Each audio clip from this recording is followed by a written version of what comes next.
œuvre sociale du président de la transition, les populations dans le Birgo, Gadougou, Boké, Gakara et Karta, en pleine effervescence, 5 châteaux d'eau viennent d'être inaugurés dans certaines localités de la zone, ainsi que la remise de 21 tonnes de riz et de maïs aux habitants de Kita. Mahamadou Aloubari nous fera le compte rendu. Référendum constitutionnel, la classe politique salue l'engagement et le leadership des autorités de la transition au respect du chronogramme prévu. Nous l'écouterons ce soir dans ce journal au lendemain de l'annonce de la date du 18 juin qu'elle considère comme même pas de géant vers le retour à l'ordre constitutionnel.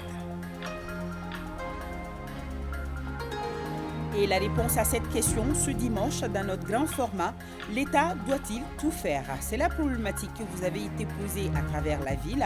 Gouvernants et gouvernés, quel est le rôle de chacun dans le développement du pays, qu'il s'agisse de l'assainissement, de la création de richesses et d'emplois, de sécurité? Il ressort que tout citoyen a le devoir, sinon l'obligation, d'appuyer les pouvoirs publics à se hisser au sommet. Alpha Maïga et Moussa Togo, eux, s'intéressent à la recrudescence des violences dans les matchs de football dans les stades. Pourquoi ce retour à la barbarie dans des sports où le fair play doit faire figure de roi? Quelle posture adopter et quelles mesures à prendre de part et d'autre? Nous allons en savoir davantage avec nos différents intervenants. La chronique Culture et Société fait un focus sur l'œuvre musicale Kelemaïndé de l'artiste musicien Kibili Demba Kouyaté. Le narrateur au doigté talentueux du Goni nous amène dans l'histoire du Mali tolérant, pacificateur, fédérateur et ouvert à la diversité ethnique et sociale, à découvrir en fin d'édition. Dimanche 20h, merci de nous suivre, bienvenue aux informations. Bonsoir à tous. Œuvre sociale du président de la transition, le colonel Assimi Goïta. Les populations dans le Birgo, Gadougou, Boké, Gakara et Karta en pleine effervescence. 5 châteaux d'eau pour Soribougou, Kondiala, Barkaya, Farabili et Farala dans les communes de Kassaro, Madina et Sebekoro dans la région de Kita. La cérémonie d'inauguration est accompagnée par la remise de 21 tonnes de riz et de maïs aux habitants de Kita, le compte-rendu de Mahamadi Alioubari. Ces forages réalisés dans le cadre des œuvres sociales du président de la transition, colonel Assimi Goïta, sont perçus par les communautés bénéficiaires de la région de Kita comme un acte de solidarité hautement patriotique du chef de l'État. Assimi Goïta, on n'a jamais pensé être une préoccupation pour les autorités. Avec Assimi, on a vu son engagement envers nous. C'est avec lui que nous avons eu des fourrages. Donner de l'eau à quelqu'un, c'est lui offrir la santé, lui offrir un développement tout court. Nous soutenons la transition. Une opportunité pour l'autorité régionale de Kita d'encourager les populations dans la marche vers un Mali nouveau. Nous sommes dans une année charnière. L'année dernière, nous avons bénéficié de 9 points d'eau. Cette année, de 21, donc plus du double. Nous sommes à l'écoute et nous prions Allah pour avoir la même chose, sinon plus l'année prochaine. Et ce qui nous amène à dire que vos prières pour le président de la transition, pour notre pays, pour sa stabilité. Les 21 châteaux d'eau sont tous dotés d'une installation solaire. Ils permettront de soulager désormais les populations des communautés de Birgo, Fladougou, Gadougou, Boké, Gangaran et Karta aux difficultés d'approvisionnement en eau potable. Aussi, les 21 villages ont bénéficié de 42 tonnes de vivres composés de riz et de maïs. Nous remercions le président Assimi Goïta pour avoir donné un forage à notre village. Ce forage va nous permettre d'avoir de l'eau propre pour notre santé. On va plus souffrir pour avoir de l'eau potable. On a su maintenant que le gouvernement pense à nous. Nous demandons aux autorités de nous doter d'une école pour l'éducation de nos enfants. Tout Soribougou soutient la transition. Kita vient de recevoir 21 nouveaux forages. L'année dernière déjà, ils avaient bénéficié de 9 forages. Et pour cette fois-ci, toutes les zones géographiques de Kita ont été touchées, à savoir le Fladougou où nous sommes aujourd'hui ici. Il y a le Birgo, le Gangaran, le Karta, le Gadougou et le Boké. Aucune zone n'a été oubliée. Nous sommes sortis les cœurs très serrés, puisque vers la fin du mois de Ramadan, nous avons perdu 4 de nos compagnons, à savoir l'adjudant Oumar Traoré Douglas, le sergent-chef Mohamed Sangaré, l'entrepreneur Moussa Touré, le chauffeur Alassane Diallo Dikapi. Cette perte a été très cruelle pour nous. Nous ne les oublierons jamais, ils resteront toujours dans nos cœurs et on prie le bon Dieu de les garder dans son paradis éternel. Partout où la délégation est passée, un hommage a été rendu à l'équipe de la mission présidentielle tombée dans une embuscade sur la route de Nara pendant le mois de Ramadan dernier. Référendum constitutionnel, la parole à la classe politique ce soir. Elle salue l'engagement et le leadership des autorités de la transition au respect du chronogramme prévu. Nous allons écouter certains. Au lendemain de l'annonce de la date du 18 juin, vous considérez cette décision comme un pas de géant vers le retour à l'ordre constitutionnel. C'est au micro de Tamsir Diabaté. Quand on a pris l'information annonçant un décret portant convocation du collège électoral pour le référendum le 18 juin, ça nous a rassurés. Donc c'est une étape importante, c'est une étape décisive. La transition est une occasion où nous devons réfléchir, convenir du devenir et de l'avenir de notre nation. Le Mali a besoin de réformes politiques, le Mali a besoin de réformes institutionnelles et la transition est une occasion d'y aller. Nous nous félicitons quand même de l'engagement des autorités de la transition à respecter les engagements pris. Il faut reconnaître que les autorités de la transition ont apporté beaucoup.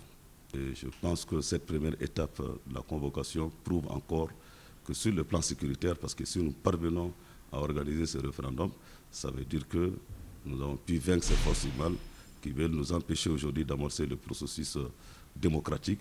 Et c'est important qu'on puisse mettre les Maliens ensemble, quel que soit le souci. Bien sûr, même si le projet est porté par le chef de l'État, c'est tellement important qu'on puisse réunir nos concitoyens sur le projet. Nous devons travailler fondamentalement à faire en sorte que cette constitution puisse être votée. Oui ou non, maintenant il faut que le débat démocratique s'installe et que chacun de son intime conviction puisse se prononcer par rapport au projet, au contenu du projet et à tout ce que le projet pourrait construire en termes d'unité du pays. Pour moi, c'est ça le défi. Mais le défi fondamental, c'est que les gens s'approprient le projet. Nous allons faire en sorte que chacun s'approprie le projet et consulter aussi nos bases et autour de la question, nous prononcer sur si nous devrons, oui ou non, voter pour le projet. L'annonce de la date a été vraiment un bon événement. Un événement très heureux parce que tout le monde attendait la date. Et le 18 juin, c'est une date, si on se rappelle encore, qui est une date de libération d'un pays. C'est comme si on annonce notre libération. Nous ne mettons pas en doute la volonté des autorités de transition vraiment d'aller vers les élections.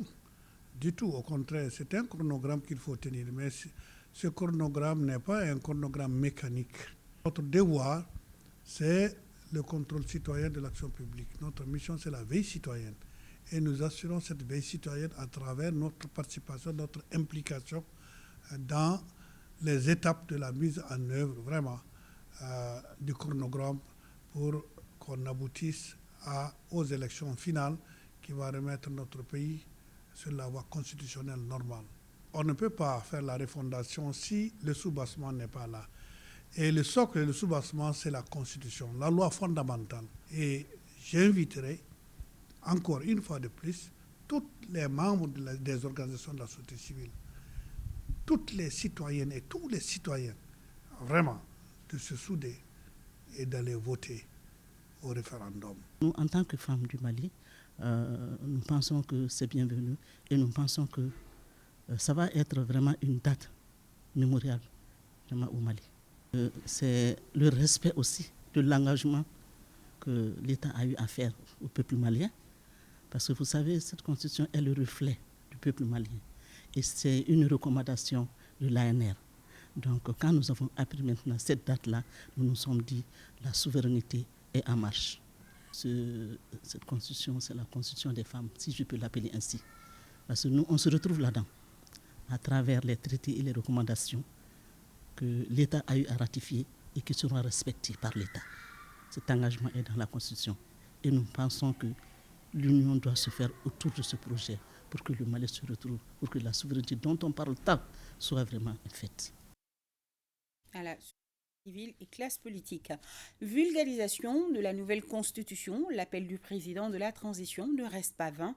Ténéa Gao, le Conseil supérieur des IMGAD et alliés présidé par le général El Hadj Gamou, a organisé une grande rencontre pour expliquer à la communauté IMGAD le contenu du document. Ceci pour une meilleure participation de tous au futur référendum et a surtout voté pour un grand oui en faveur de la nouvelle constitution.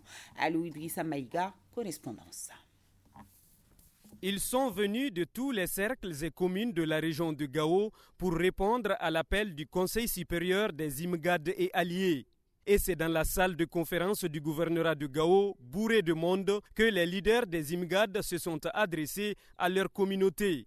Objectif, mieux vulgariser la nouvelle constitution à travers une large explication de son contenu. Le Conseil IMGAD et alliés, à travers son président, le général El Hadj Gamou, a instruit à toutes les communautés IMGAD et alliés à travers le Mali de faire de sorte que chaque membre de la communauté IMGAD et alliés puisse s'approprier du nouveau projet de constitution, le vulgariser. Nous serons des porteurs de cette constitution auprès de toutes les communautés pour que, en grande masse, nous disons oui à cela lors du référendum. Cette grande mobilisation des IMGAD de la région de Gao a vu la participation des représentants de toutes les communautés. Une démarche hautement saluée par les autorités régionales. J'invite les uns et les autres à plus d'assiduité et d'attention pour en tirer le maximum de ce projet qui est d'une importance très capitale. Le Conseil supérieur des IMGAD et alliés vient de démontrer encore par la présente rencontre sa volonté de vulgariser notre constitution à tous les niveaux, toutes choses hautement apprécié par les autorités de la transition. Le Conseil supérieur des IMGAD et alliés, dirigé par le général El Hadj Gamou, entend multiplier les actions de vulgarisation de la nouvelle constitution jusqu'au jour du référendum prévu pour le 18 juin 2023, selon les autorités. Le cercle de réflexion et d'information pour la consolidation de la démocratie au Mali, CRI 2002, accompagne le vœu présidentiel. Dr Sall a tenu en 3e région une conférence d'information sur comment mobiliser et faire participer massivement les communautés à la base autour de l'adoption du référendum constitutionnel. Bonne nouvelle, les autorités traditionnelles et coutumières du cercle de Sikasso se disent déjà prêts pour le 18 juin, nous précisent Moussokoro Sérémé et Suleiman Bamba. Les processus politiques et électoraux capent sur le Maliko. C'est le principal sujet au centre de cette conférence organisée par CRI 2002, Centre de réflexion et d'information pour la consolidation de la démocratie au Mali. Un cadre d'échange et d'information qui coïncide avec l'annonce de la date du référendum constitutionnel par le gouvernement. Il est destiné aux autorités traditionnelles et coutumières du cercle de Sikasso. Ils vont parler de la nouvelle loi électorale, de la nouvelle également autorité indépendante de gestion des élections, mais aussi du contenu du nouveau projet de constitution. Ceci est extrêmement important parce que pour la première fois dans l'histoire du Mali, on voit dans une constitution du Mali des chapitres dédiés à la participation, à l'implication des autorités et légitimités traditionnelles. Ceci est important parce que c'est un combat que nous menons depuis plus d'une vingtaine d'années. La rencontre de Sikasso s'inscrit ainsi dans le cadre de la mise en œuvre des activités du programme Émerge pour une participation citoyenne éclairée des autorités traditionnelles, coutumières et religieuses, les jeunes, les femmes et les personnes vivant avec un handicap aux processus électoraux et aux réformes politiques du Mali. Des cibles qui adhèrent au processus car conscients de leur rôle pour sa réussite. Nous, les législateurs traditionnels, prenons toutes les dispositions pour que ça soit une réussite au Mali. Dans la mesure du possible, nous allons sensibiliser la population pour un vote oui massif. Nous sommes à l'écoute de la population et nous les orientons aussi par rapport à ce qu'ils doivent faire par rapport au projet de la nouvelle constitution et nous les aidons aussi pour qu'ils puissent vulgariser à leur tour. La conférence d'information des CRI 2002 est soutenue par les partenaires NDI, USAID, ambassade du Danemark et coopération suisse. Elle cible plus de 150 participants dans 6 communes du district de Bamako et les cercles de Sikasso, Koutiala, Kati, Ségou et Mopti. Et toujours dans le cadre de la mobilisation et de l'adhésion générale autour du projet de constitution, le monde scolaire n'est pas oublié car chaque citoyen compte. C'est pour cela d'ailleurs que les leçons modèles se poursuivent dans nos établissements scolaires. C'était le cas au lycée public Simbo Keita de Kita. Mamadou Alubari nous en parle. Les élèves de la TLL3 du lycée Simon Keita ont été les bénéficiaires de la leçon modèle du jour sur l'avant-projet de constitution. C'est le début d'une initiative que l'Académie d'enseignement de Keita a entamée afin de vulgariser le projet de constitution dans le milieu scolaire. Que les enfants prennent connaissance du contenu de la constitution, c'est pour eux. Ils sont les éléments, les vecteurs directeurs à pouvoir diffuser cette constitution à leurs parents, leurs frères et leurs amis. Un projet qui a été élaboré par les Maliens, qui a été toiletté par les Maliens.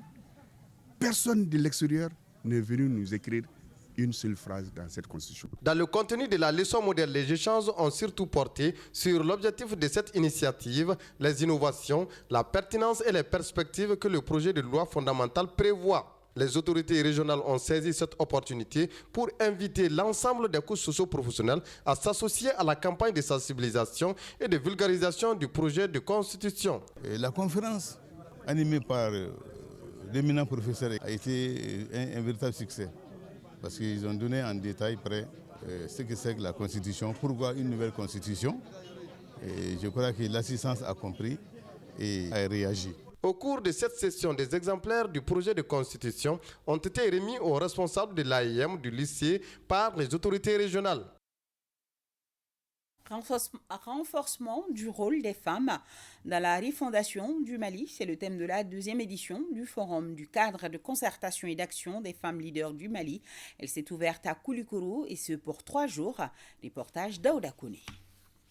Elles sont une centaine de femmes à participer à ce forum du cadre de concertation et d'action des femmes leaders du Mali, KFL, dans la cité du Mékétan. Pendant 3 jours, les femmes leaders du Mali, de la diaspora et des pays voisins auront à participer à des panels qui leur permettront d'échanger et de réfléchir autour de leurs préoccupations afin d'accroître leur leadership, d'où le thème de cette deuxième édition du forum, renforcement du rôle des femmes dans la refondation du Mali. Il nous faut agir pour qu'elle soit traitée de manière intelligente, coopérative et urgente, pour que le leadership monopolisé par les hommes fasse la place à l'égalité des chances et de la participation des femmes et des hommes. La diversité garantit une prise de décision éclairée et responsable. L'objectif recherché de ce rendez-vous de Koulikoro est de mettre les femmes au cœur de toutes les réformes pour l'émergence, le développement social, culturel et économique du Mali. Le bureau du cadre de concertation et d'action des femmes leaders, conscient du rôle indéniable de la femme dans la vie politique et publique malienne, a organisé ce forum de réflexion pour les actions efficientes pour élever le niveau de représentativité des femmes dans les fonctions nominatives et électives. Au sortir des travaux, les participants auront à faire des recommandations pertinentes pour une meilleure implication des femmes dans le processus de refondation du Mali. Un appel sera aussi rédigé pour une transition réussie. La journée de l'Organisation pour la sécurité routière en Afrique de l'Ouest, c'est demain, 8 mai. Pour le rappel, la présidence de l'organisation est assurée par le Mali pour un mandat de 4 ans. Les actions et initiatives relatives à la sécurité routière sont organisées par l'ANASER sous l'impulsion du ministère des Transports et des Infrastructures. À quoi va ressembler la journée de demain? Jules Sambo-Sissoko nous donne déjà un avant-goût. Reportage. Le thème de l'édition 2023 de la journée de l'OSRAO est une incitation des pays membres de la CEDEAO à remédier aux insuffisances relevées dans la collecte, le traitement et l'acheminement des données d'accidents de la circulation routière. Il s'inscrit dans l'objectif global fixé par les plus hautes autorités du pays dans les documents des stratégies nationales de sécurité routière qui est de réduire le taux de mortalité des accidents de la route de 50% en les ramenant de 25 tués pour 100 000 habitants à 12 tués pour 100 000 habitants à l'horizon 2030. Pour son dynamisme et son engagement en faveur de la lutte contre l'insécurité routière, Les pays membres de l'organisation ont en effet renouvelé leur confiance en notre pays. Cette mandature est appelée à relever les principaux défis ci-après: la création des organismes chefs de file de la sécurité routière dans tous les États membres de la CEDEAO, l'implication du Parlement de la CEDEAO en vue du renforcement et de l'harmonisation de la législation communautaire en matière de sécurité routière. À travers l'ANASER, le département des transports et des infrastructures est résolument engagé à conduire l'OSRAO vers la réalisation des buts recherchés. La lutte contre l'insécurité routière étant un combat de longue haleine, j'en appelle à une synergie d'action pour minimiser son impact négatif sur la vie de nos concitoyens et sur l'économie nationale. Au Mali, l'ANASER est rompu à l'intensification des campagnes de communication, de sensibilisation et de renforcement de la réglementation en matière de sécurité routière. Suite de la mission de la délégation du Conseil économique, social et culturel dans la zone Afrique pour établir le recueil annuel 2023 des attentes, besoins et des problèmes des Maliens établis à l'extérieur après l'Algérie, la voilà au Maroc. La délégation conduite par Amadou Sanoussi Daffé, vice-président de l'institution, au cours des échanges avec la diaspora malienne du Maroc. La diaspora a donc égrené un certain nombre de difficultés, au nombre desquelles le punaise problématique du visa électronique et de la carte de séjour, les tracasseries relatives aux échanges commerciaux sur l'axe Bamako-Rabat, sans oublier les conditions précaires de certains étudiants maliens et l'inexistence d'un mécanisme d'accompagnement pour l'insertion socio-professionnelle des jeunes diplômés et des ouvriers qualifiés maliens vivant au Maroc. La délégation donc du Conseil économique, social et culturel au Maroc, une délégation conduite par Amadou Sanoussi Daffé, vice-président de l'institution, reçue ici par l'ambassadeur du Mali au Maroc. Les populations déplacées de Indaki, Intilit, dans le cercle de Gossi, à 300 km de Tombouctou, reçoivent l'assistance d'urgence de la Commission régionale de distribution. Ces familles déplacées, estimées à plus de 200 ménages, sont accueillies par les autorités communales de Gossi, nous dit Najim Baba Sissé. Ce sont plus de 9000 personnes qui ont fui la localité de Intilit, Indaki et d'autres localités situées à une centaine de kilomètres de Gossi, non loin de la frontière Mali-Burkina, où les groupes armés sévissent. Ces populations maliennes, en majorité composées de femmes et d'enfants, se sont repliées sur Gossi où elles ont trouvé refuge. Aussitôt alertées, les autorités régionales, en tête le gouverneur et le conseil régional, apportent une assistance d'urgence composée de vivres et de non-vivres. Nous, en tant que premiers responsables du village hôte de tous ces déplacés-là, nous ne pouvons que nous en féliciter et remercier ces généreux donateurs qui ont fait parler leur cœur. Les premiers appuis sont une vingtaine de tonnes de riz et du mil, de l'huile, des matériels divers composés d'ustensiles de cuisine, des kits de dignité et des aquatables pour assainir l'eau. Une réponse très appréciée par les responsables communaux. Messieurs les membres de la délégation régionale, votre présence et assistance nous va droit au cœur. C'est l'occasion de remercier le gouverneur de la région de Tombouctou qui, depuis l'afflux des déplacés, est sur pied, jour et nuit. Et remercier nos partenaires qui ont joint leur appui à ceux des autorités de la transition par le biais du gouverneur de région et celui du conseil régional de Tombouctou, rendu possible par le biais de notre partenaire stratégique, à savoir la coopération suisse. Nous rappelons que ces vivres et non-vivres sont destinés aux déplacés du secteur de Ndaki et des autres déplacés sur les sites de Gossi et Bangoumal. En attendant d'autres mesures d'accompagnement, les services techniques et leurs partenaires humanitaires se sont déjà lancés dans leurs activités d'évaluation pour mieux les secourir. Tenu à 100 de la 10e édition des journées diocésaines de la jeunesse dénommée JDJ. C'était à la paroisse catholique de Tomigna. Retrouvons la correspondance de Drissa Koné. Nous sommes à la paroisse catholique de Tomigna. L'ambiance est aux journées diocésaines de la jeunesse 10e édition. Pendant 3 jours, les délégations des 8 paroisses du diocèse de Sens et leurs responsables échangent sur des sujets qui ont trait à la vie religieuse. Cet espace de retrouvailles et de formation des jeunes se tient chaque 2 ans. Ça permettra aux jeunes vraiment de s'adonner à la vie religieuse à laquelle nous sommes vraiment invités. Et deuxièmement, les conférences qui ont été animées dans la journée ont été vraiment très fructueuses. Il y a eu 3 conférences. La première a porté sur le thème des JDJ. Tu te nourriras du travail de tes mains, heureux es-tu à toi le bonheur. Nous avons eu dans la matinée 2 conférences. La première sur l'alcoolisme, l'alcool détruit la jeunesse et donc la vie.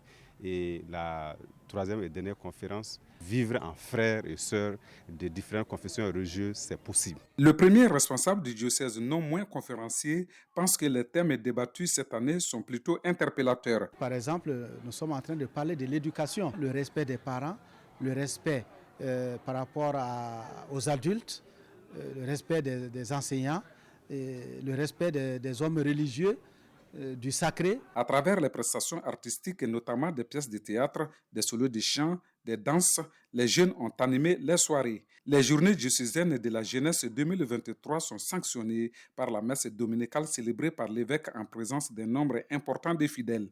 Personne ne voulait certainement se faire raconter l'office du jour. Le collectif des traditionalistes et pratiquants des cultes des ancêtres dénommé l'Adakoro déplore les dépravations actuelles qui menacent la culture malienne. Ce pays des grands empires doit maintenir le cap de son hégémonie sur tous les plans, martèlent ces ténors.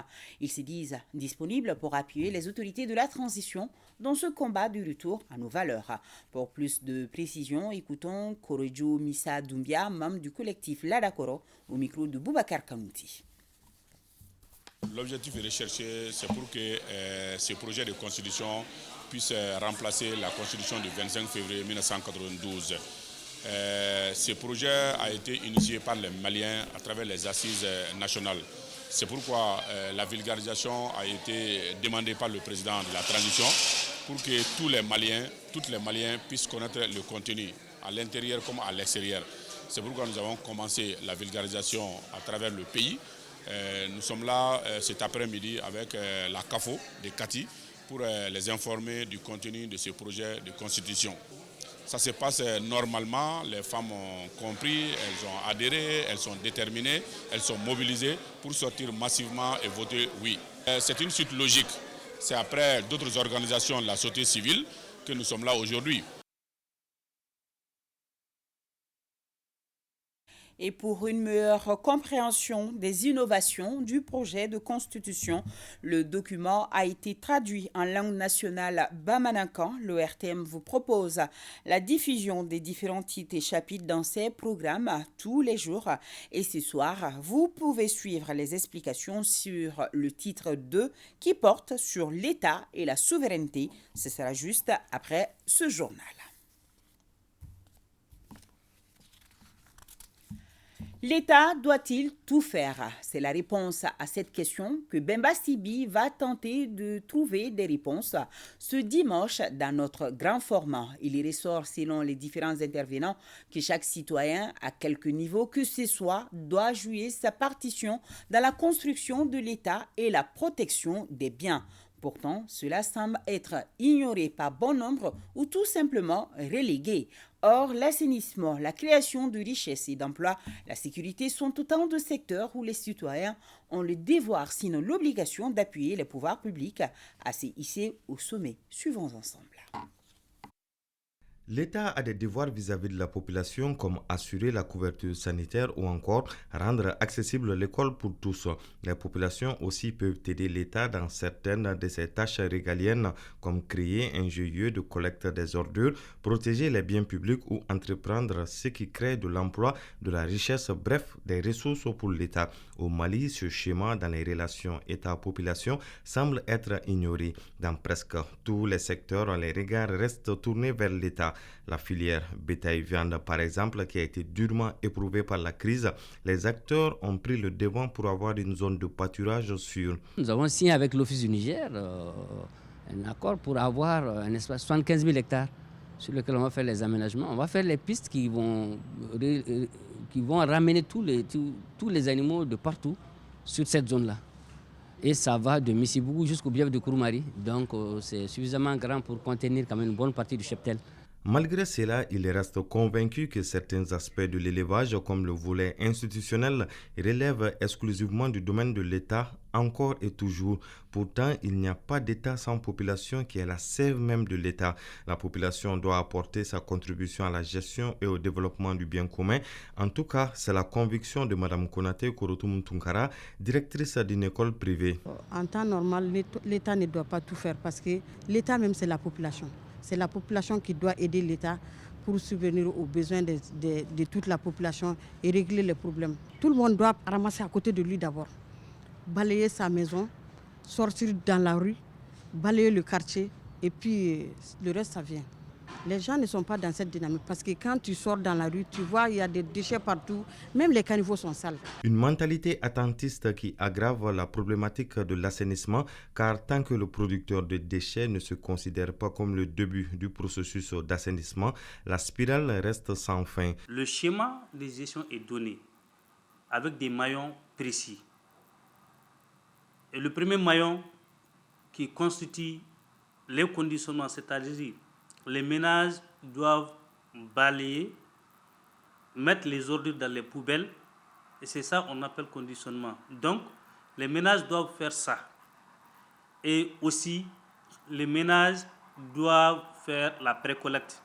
Soit les ménages eux-mêmes trouvent les moyens d'acheminer les déchets à un lieu de transit, ou à travers les GIE, l'État intervient à partir des dépôts de transit pour la collecte et le traitement des déchets. L'État doit faire ci, l'État doit faire ça, c'est la phrase dominante quand on aborde également la question du chômage des jeunes. Parce que c'est quelque chose qui a été ancré dans notre tête. Nous pensons que nous étudions pour servir dans les bureaux. Étant donné que ça, c'est faux. Le Mali est un vaste pays. Nous avons une belle ressource. Pourquoi ne pas les exploiter? Chaque jeune, après tes études, crée ton propre entreprise. C'est l'entrepreneur également qui peut développer un pays. Et c'est le chemin qu'a pris Mohamed Sissoko, Soumaoro Aïcha Kone et Djeri Keita en créant leur entreprise. Si les deux premiers emploient une dizaine de personnes, le troisième emploie plus de 30 personnes. C'est après mes études que j'ai fait plusieurs stages. J'ai effectué plusieurs stages dans les différentes structures. Donc c'est après ça que je me suis dit, vraiment, pourquoi je ne vais pas me consacrer vraiment sur mon domaine d'activité, vu qu'il n'y a pas d'emploi ni rien. Donc, c'était une passion aussi. C'est dans ce cadre-là que j'ai commencé la transformation agroalimentaire. De 2011 jusqu'à 2016, moi, je suis à Malipoussin comme stagiaire avant d'avoir l'emploi. Mais en ce moment, j'avais l'idée de création d'entreprise. Donc, en 2017, on a eu une formation de SOS. Après cette formation, vraiment, ça m'a beaucoup permis d'avancer l'idée entrepreneuriale. Donc, raison pour laquelle, en 2019, j'ai décidé de créer ma propre société qui s'appelle Avidor Malissar. Le conseil que je donne aux jeunes est d'aller vers la création d'entreprises. L'idéal est de le faire dans un domaine qui vous passionne. Dans mon cas, c'est la menuiserie métallique que j'ai appris aux côtés de mon père. Aujourd'hui, Dieu merci, je m'en sors très bien. Des exemples qui illustrent à suffisance que tout ne doit pas venir de l'État. Chacun, à son niveau, doit œuvrer pour apporter sa pierre à la construction du pays, quel que soit le secteur d'activité. Le ballet, précisément nos ballets traditionnels. Nous vous en parlons ce soir pour vous faire savoir qu'ils ne servent pas seulement à nettoyer pour maintenir la propriété de la maison ou de nos devantures. Le ballet a plusieurs autres rôles et vertus dans notre société. Barakissa Ouattara nous précise qu'il peut construire tout comme il peut détruire toute une nation. Regardons. Trier, rassembler et enrouler les tiges pour en faire un balai. Un processus qui s'est fait uniquement à la main et très bien maîtrisé par Lamine Diakité qui a consacré 15 ans de sa vie à ce métier. Je fais ce métier depuis 15 ans. Je nourris ma famille avec. Ces tiges proviennent de la Guinée, précisément dans une forêt à Kissidougou. Sur le marché, on trouve plusieurs types de balais. Les matières premières proviennent du centre du Mali et des pays voisins. Mes balais proviennent du Burkina Faso et du Mali, précisément de Ségou et Mopti. À la question de savoir l'utilité de cet objet, les réponses se rejoignent. Le nettoyage. Je viens prendre les balais en gros et les revendre en détail. Le balai a beaucoup d'importance. Il est indispensable surtout chez la femme.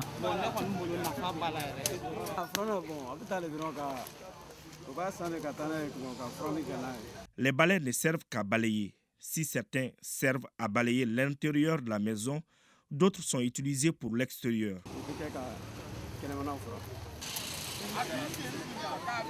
Le balai est indispensable dans un trousseau de mariage. Oui, effectivement, qui parle de balai parle de propriété, de femme et de famille. Mais au-delà, le balai est un instrument très sacré. Vous êtes d'accord avec moi quand il y a les problématiques chez nous, une fois qu'une femme se mette en colère, je ne souhaite pas du tout qu'elle puisse se sentir d'un balai.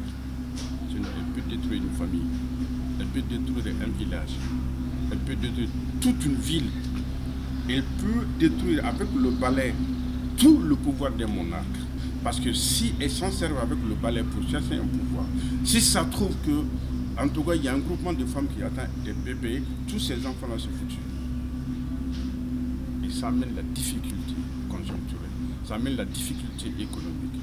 Le balai est aussi un outil de serment, un symbole du respect. La dame qui balaie, ou l'homme aussi peut balayer, il faut tenir compte en tout cas du mouvement familial, c'est-à-dire l'arrivant. Si tu balaies et que tu jettes de la poussière sur l'arrivant, tu lui causes un tort. Et lui, il sera comme une mère poule qui va pondre des œufs, mais elle ne va pas éclore ses œufs. C'est très important. Et si c'est un homme, lui, toute sa vie, il sera au four et au moulin, mais il n'y aura rien. Le balai peut aussi s'avérer très dangereux selon le traditionnaliste. Même pour prendre le balai comme ça et le jeter sur quelqu'un, tu as mis fin à sa vie. Ou quand il y a un balai qui traîne par terre comme ça, si en marchant pieds nus, tu viens buter sur une brindille de balai qui te pique là, tu es empoisonné. Ton corps est complètement empoisonné. Au-delà, le traditionnaliste nous apprend que le balai peut servir de médicament. Il suffit de prendre un balai usé, de le brûler et se servir de sa cendre qu'on mélange avec du beurre de karité. Un véritable moyen pour désenvoûter et un meilleur remède contre l'empoisonnement, le mal du dos et du ventre, selon le traditionnaliste. Et ce que Barakissa Ouattara n'a pas ajouté, le balai est utilisé par certaines ethnies comme véritable instrument d'accompagnement des pas de danse et de musique. Oui, la musique qui guide, qui évoque et surtout cette musique qui provoque et oriente. La chronique Culture et Société fait un focus sur l'œuvre musicale Kelemaïndé de l'artiste musicien Kibili Demba Kouyaté. Le narrateur au doigté talentueux du Goni nous amène dans l'histoire du Mali, tolérant, pacificateur, fédérateur et ouvert à la diversité ethnique et sociale. Découvrons avec Alpha Maïga.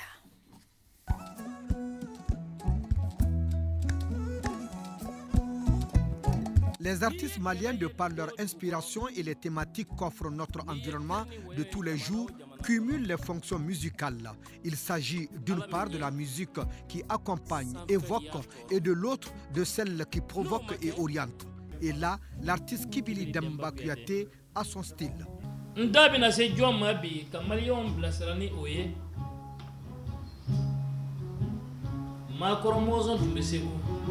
en train de faire revenir avec un autre style artistique. C'est un peu le récital.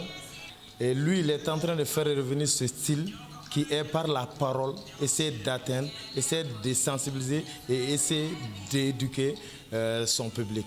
Les clips qu'on a fait, ça parle de la paix.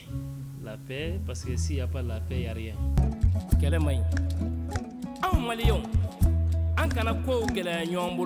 Kibili Demba Kouyaté, à travers sa musique, au-delà de l'aspect mélodieux de son art, rassemble le public par le contenu de l'œuvre musicale. Il crée du lien, transmet des émotions et soigne certains mots de notre société. Si tu as dit au Mali, ici, au Mandin, griot, son travail, c'est pas que de chanter comme ça seulement ou bien de parler seulement. Il faut donner des messages qui sont importants pour le pays. Donc, si tu as entendu les griots parlent de la paix. Quand je vois comment ils travaillent, d'abord, c'est l'instrument traditionnel qui est le goni, accompagné par le violon traditionnel. Et il reste dans le style griot parce que les griots, c'était ça d'abord, le goni. Et ils introduisaient le violon traditionnel quand il s'agissait de la tristesse. Parce que c'est ce qu'il essaie de faire ressortir, que notre pays vit une tristesse aujourd'hui. De tout temps et de l'expression de la valeur musicale, Kibili Demba Kouyaté et ses compagnons mènent des actions fédératrices autour des valeurs comme la paix, le respect de la diversité, la cohésion sociale, la promotion et la protection du patrimoine culturel. Il a utilisé des voix différentes zones, le nord, le sud, le milieu, pour demander dans toutes les langues cette paix qu'on a besoin. Et il a su les combiner pour donner vraiment une harmonie juste.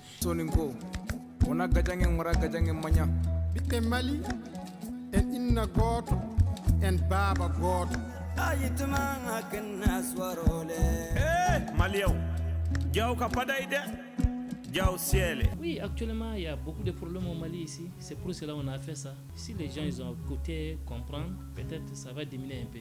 Nous, les griots, nous, les musiciens, il y a des gens derrière nous qui nous écoutent bien. Donc, si on donne les bonnes images, c'est ça qu'ils vont pratiquer. Tu écoutes musique, vraiment, c'est bon pour les mémoires, mais il y a des messages dedans. Les artistes continuent d'être des pacificateurs de la culture, brisant à la fin les murs de la peur.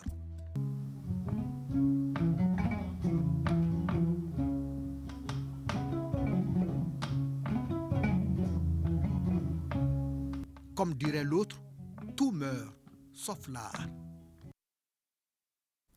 Merci Alpha Maïga et merci aussi à Kibili Demba. Alors, nous allons faire le point Covid de ce jour avant de passer au sport ce 7 mai sur 63 tests réalisés, 0 cas positifs, 0 guéris, 0 décès.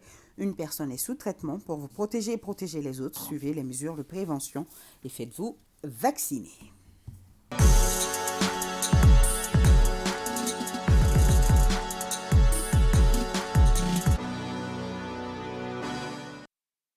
Nous allons souhaiter la bienvenue à Koji Sibi. Bonsoir. Merci, bonsoir à tous. Alors, nous commençons par la CAN des moins de 17 ans en Algérie. On connaîtra ce soir le tableau complet des quarts de finale.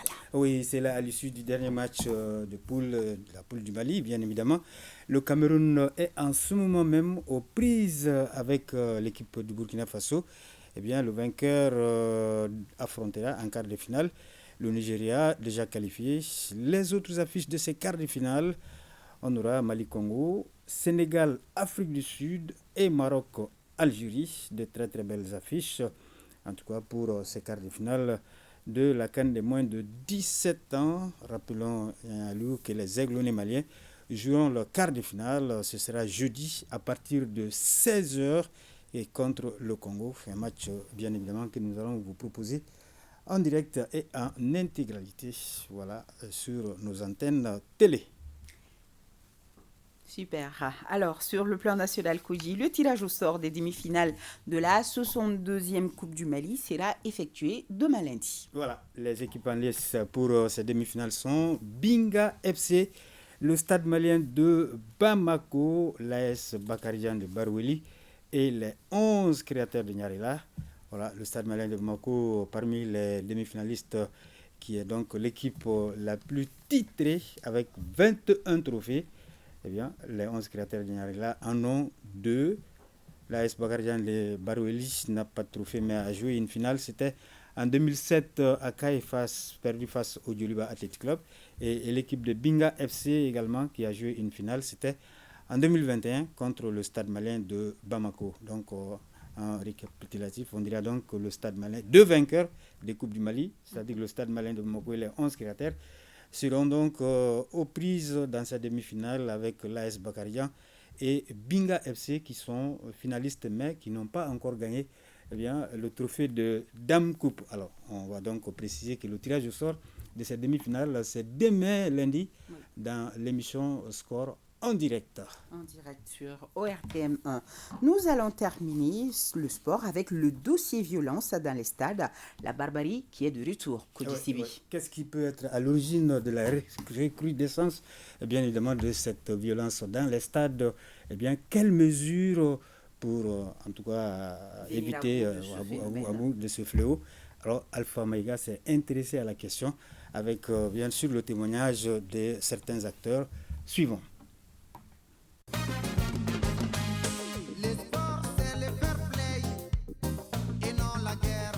Le chanteur a sans doute raison, sauf que sur le terrain, ce n'est toujours pas le cas. Il y a de cela quelques mois, un caméraman fut agressé. Ce n'est pas tout. Suite à un quart de finale de Coupe du Mali entre l'USFAS et le Stade malien, il y a de cela une semaine, un arbitre de football s'est retrouvé à sang dans un établissement hospitalier. Ce comportement, c'est pas bon, c'est très vilain. C'est frapper à l'arbitre, c'est pas bon. Il faut qu'on trouve une solution à cette violence. Quand on parle de football, déjà, c'est déjà la passion, mais il ne faut pas que la passion soit débordante jusqu'à arriver à la violence. Les fédérations à qui l'État a délégué la gestion des disciplines sportives, aujourd'hui, les organes sportifs, les clubs et les regroupements sportifs se renvoient tous la balle. On délègue nos pouvoirs à ces fédérations.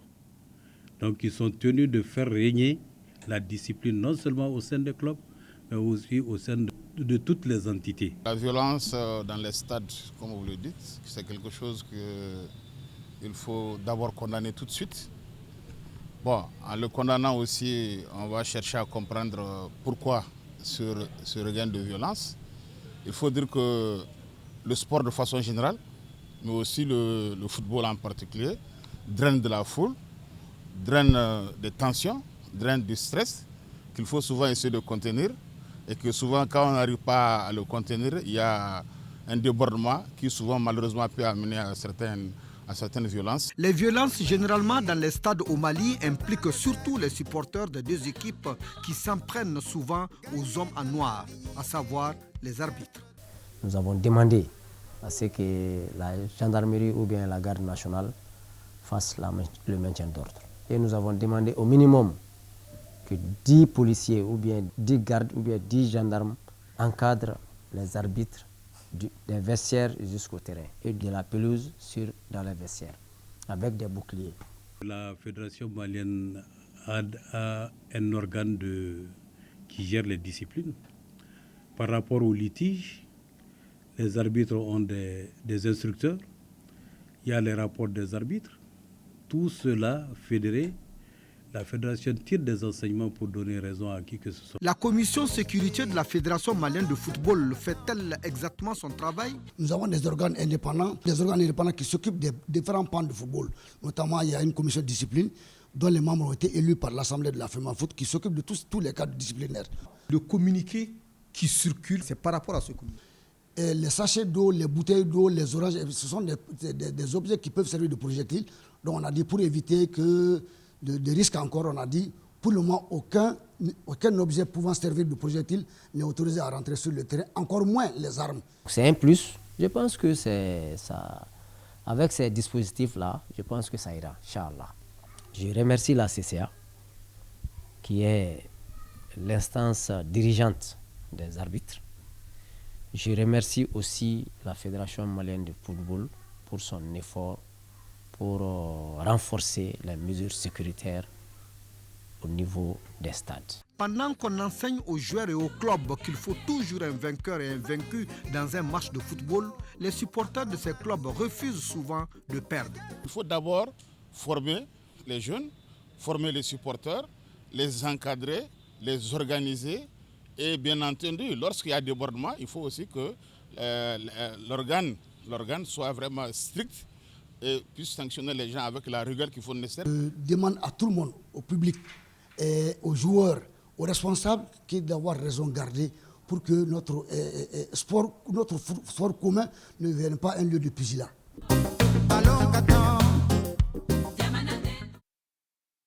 Voilà, en tout cas, il faut une conjugaison des efforts pour venir à bout de ce fléau. Absolument. Les instances dirigeantes, Absolument, oui.